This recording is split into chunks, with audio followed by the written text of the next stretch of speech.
இதே எடப்பாடியார்லாம் ஒரு அரசியல் கட்சி தலைவரா அப்படின்னு கேட்ட நீங்க, சித்தப்பான்னு ஒரு முறை சொன்னாரு, அது அன்னைக்கு. இடையில எடப்பாடியெல்லாம் ஒரு அரசியல் கட்சி தலைவராயா எப்படி வந்தாருன்னு பேசின நீங்க, இன்னைக்கு எங்க அப்பா, எங்க பெரியப்பா, எங்க சித்தப்பான்றீங்களே, இவ்வளவு கேடுகட்ட சந்தர்ப்பவாத அரசியலை தமிழ் சமூகம் எதிர்கொள்ளுமா? திமுக எதிர்ப்பு ஓட்டுகளை ஒருங்கிணைக்கணும்ன்றதானே?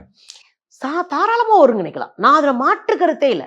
ஆனா இந்த குரூப்ல திமுகவினுடைய எதிர்ப்பு ஓட்டுகள்லாம் ஒருங்கிணைக்கலாம்னு அதிமுக, நாம் தமிழர், மற்றவங்க எல்லாம் வந்தா அதிமுகவுக்கு தான் பலவீனம் எனக்கு படுது. ஏன் அதை நான் சொல்றேன்னா, திமுகவை எதிர்ப்பு ஓட்ட இவங்களை சாக்கு வச்சு இவங்க வாங்குவாங்க.